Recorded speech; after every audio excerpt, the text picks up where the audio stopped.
This episode is brought to you by our partnership with Grand Canyon University. Welcome to the Ignite Project, a Polk County Public Schools podcast made for teachers by teachers. Teachers of all experience levels need each other's enthusiasm and passion to fuel an ongoing desire to do what it takes to meet the needs of our students. And that's what this podcast is all about.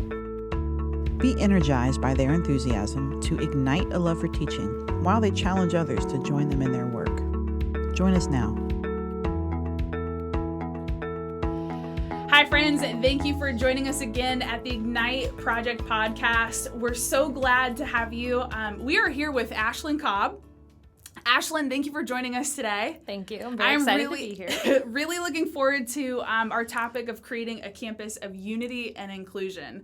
So you have a lot of experience.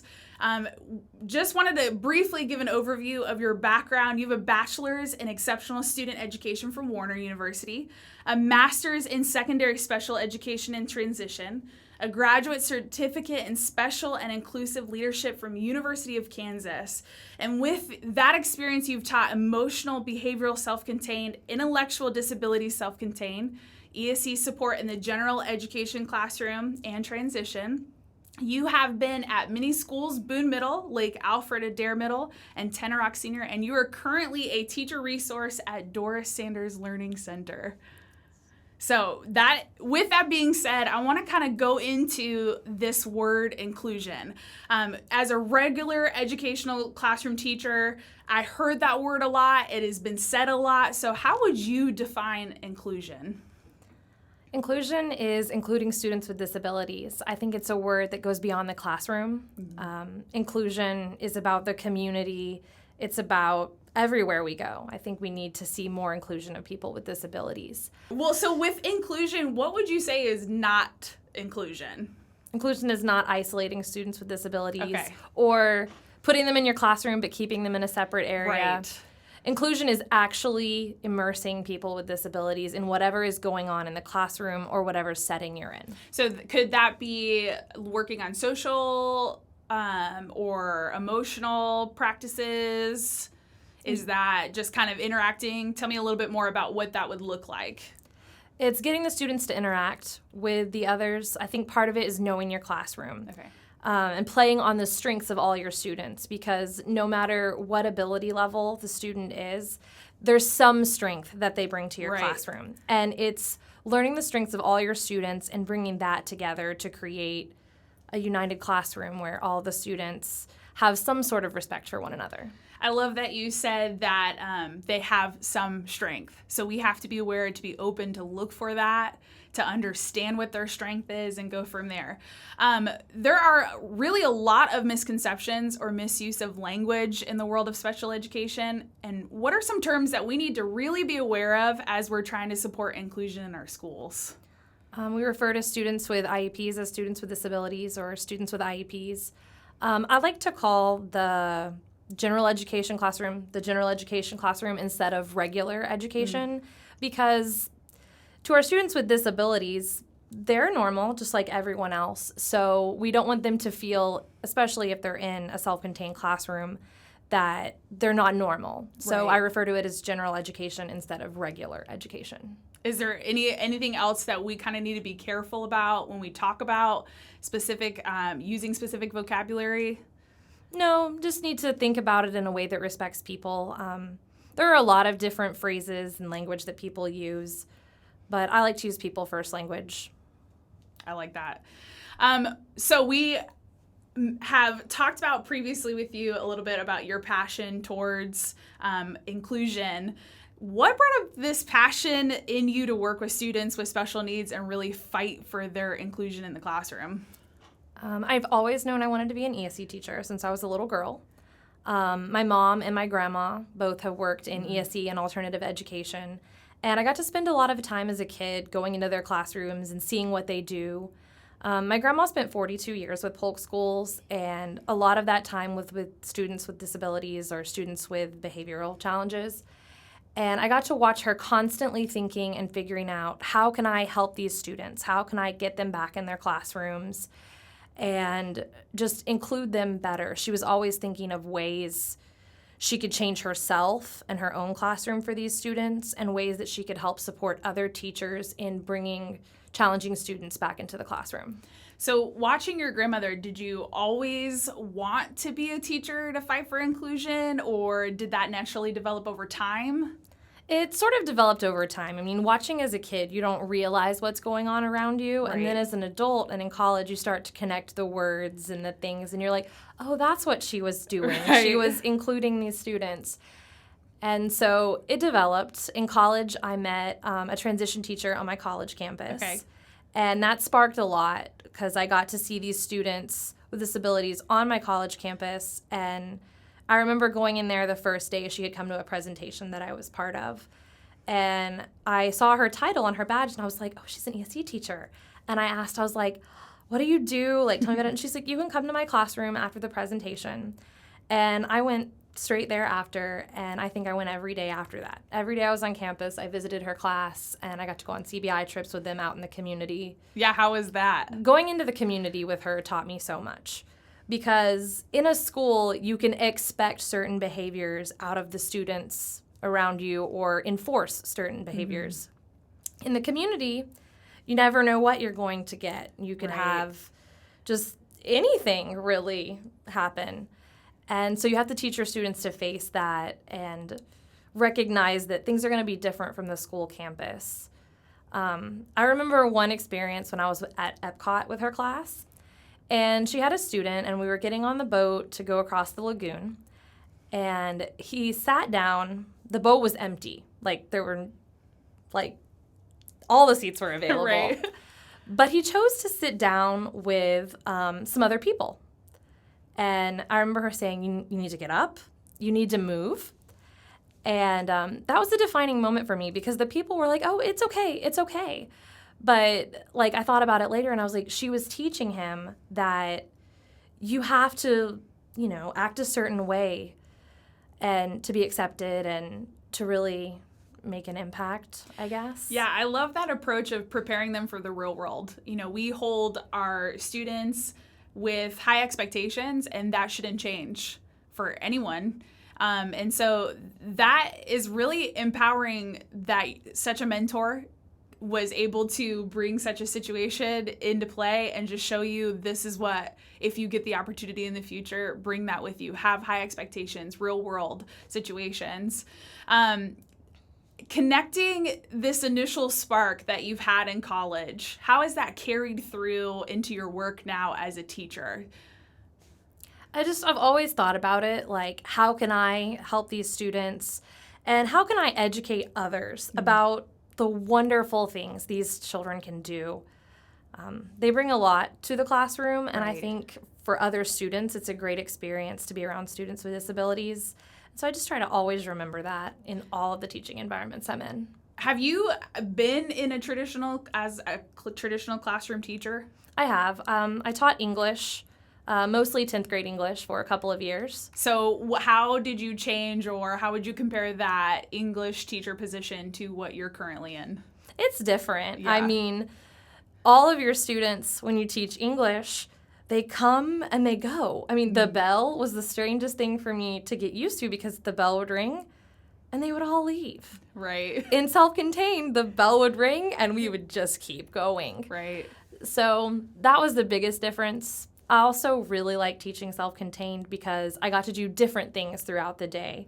Teaching general education was hard for me because every class period was the same. Right. And so as the day would go on, I would get faster and faster with my lesson delivery. And in the last period of the day, I would be done in 20 minutes.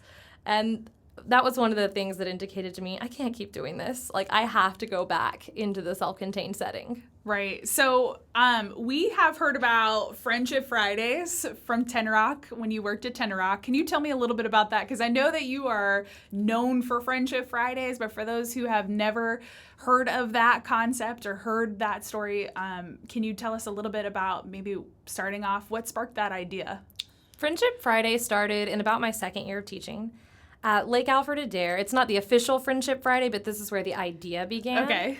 Another ESE support teacher, I was teaching IND self-contained at the time, he got this idea that we would start a mentoring program between his students that were in the general education setting and my students.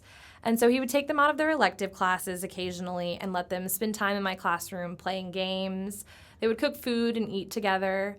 And it was a really impactful experience for both my students because it gave them someone to communicate with from outside of their classroom, and for his students because it gave them this sense of purpose that they were helping and including these students. There was even one of the mentor girls that for career day, she dressed like me because she decided that she wanted to be an ESE teacher. That's awesome. Was that the original goal of your collaboration, or did you kind of start out saying, let's try this out, and then realize a lot of the benefits that it was having on students? I think it definitely grew from there. Yeah. And leaving Lake Alfred Adair, I always kept that in my mind of how great it was and how I would love to expand on that mentoring program we initially started. So when I got to Tenor Rock, I don't know exactly where it started, but things just kind of fell into place for me to create this program with my students in the transition class. And I had some of our other self-contained classes also join us. And I met with a regular ed teacher that taught a student government class, and she said, sure, we could definitely do that. And so every Friday, her students would come to my classroom during the last period of the day, and I would have activities like games. They would cook and eat the food together. It even grew from Friendship Friday into a field day that these students put on for all of the transition classes in the district. Very cool. That's awesome. That's such like a kind of an idea that you didn't really have a plan for, kind of sparked this. It became so many more things. Yeah, I love that. All right, so for teachers who are listening, what questions would you ask them to see if, like, okay, I really truly want to create an environment of unity and inclusion. What do I need to ask myself to see if I'm actually doing that? Do you know your students well? Okay. Like, that's one of the key things is you have to know your students and know their strengths. You have to have a lot of structure in your classroom. I mean, even before bringing in, more difficult students, you're going to need a lot of structure and a routine for your classroom that makes it easy for new students to come in and to be part of your class. Right. So I want to talk about this shift, how we can shift the paradigm. I know as someone who comes from a traditional classroom and then who is sitting across the table from you, I know that there are friends of mine who say, okay, I want to get involved. However, it becomes this, you're in that classroom, I'm in this classroom, we're doing two separate things, but really though your passion with inclusion is to combine the two, build a bridge. So how do we shift that paradigm of being a little bit hesitant to approach teachers who are teaching students who are inclusion-based and try to kind of, I guess, build a solid relationship between the two and not be as hesitant to ask, can we start Friendship Fridays? Can we do something different? Can we work on some social emotional skills? And there's not this weightiness of, I have to do this big routine or this big event for that to happen. Well, you could start as small or as big as you wanted to. You just have to find, the right people to approach, and then it'll just come together. What specific steps can a teacher take, either as a special education teacher or as a traditional classroom teacher, to really foster this type of collaboration? Open communication. Okay. And I think planning is critical. Like if you invite students into your classroom or you want your students to go into another classroom, you have to have a plan for that.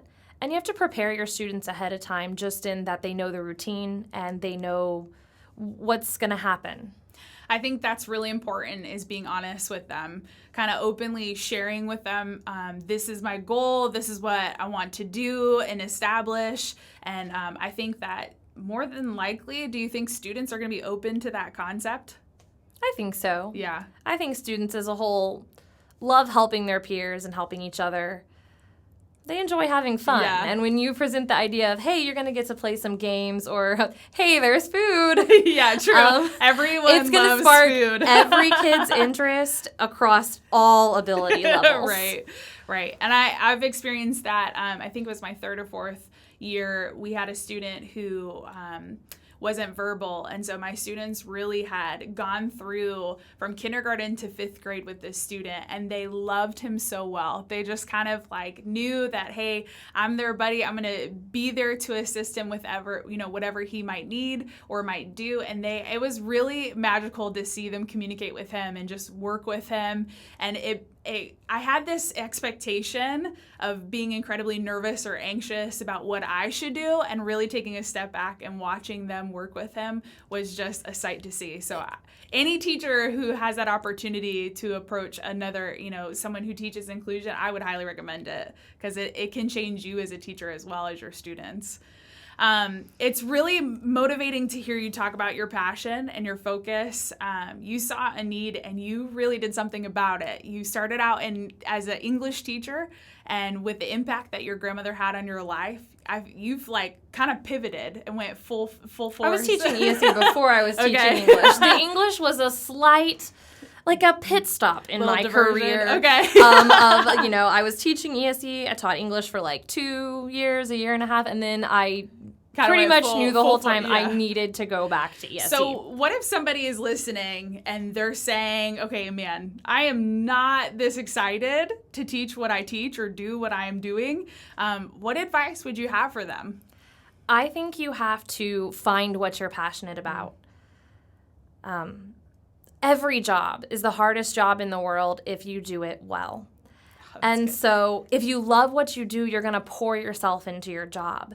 And you just have to find the perfect thing for you. I've known English teachers who stay up all night writing their lessons and come up with the most engaging things for their students. And art teachers who do all these extra hours. And it's just when you love something, you just pour yourself into it and it becomes a part of you. And that's what ESE education is for me. It's a part of me. That's awesome that you say that. I think it's really important for people to know, especially new teachers, don't necessarily abandon all of education because you haven't found something that you love or are as passionate as about you are with inclusion.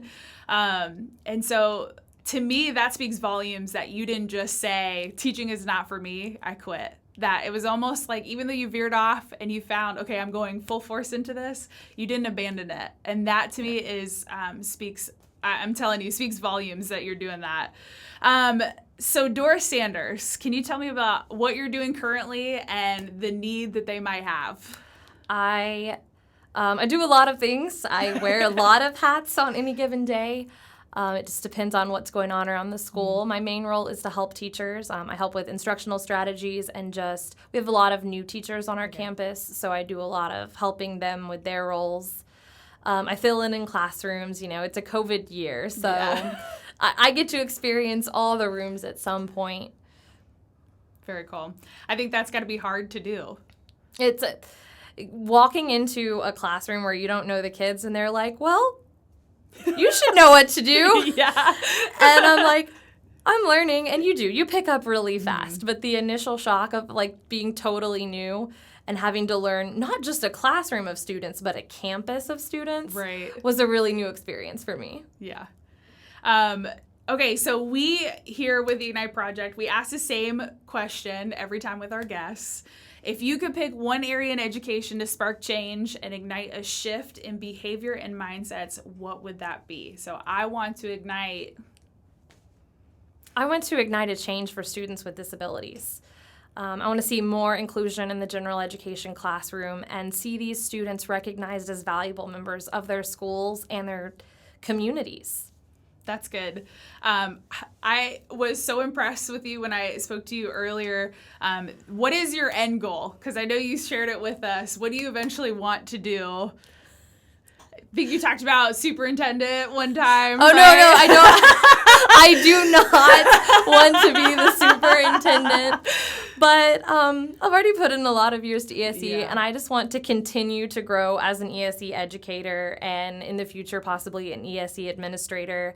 And maybe eventually in the long-term future move higher into district-level leadership in ESE. I think there's a lot as a district that we do so well, and I think we need to build on that to just reach more students.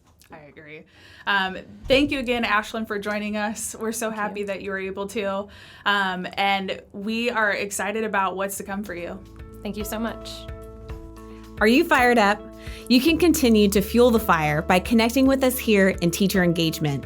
Every month, we host virtual all-teacher seminars, and we also have ongoing programs designed to support teachers wherever they're at in their teaching career. Whether you're a new teacher or a teacher leader, there is a way to get plugged in. Follow us on social media at TeachEngagePCPS to see all that we have going on. Let's keep that spark alive and join forces with others who have chosen to stay ignited. Thanks for joining us. You can subscribe to the Ignite Project on Apple Podcasts, Google Podcasts, or Spotify, or watch online at the Polk County Public Schools YouTube channel. To learn more about the Ignite Project and other Polk County Public School podcasts, go to polkschoolsfl.com/podcasts.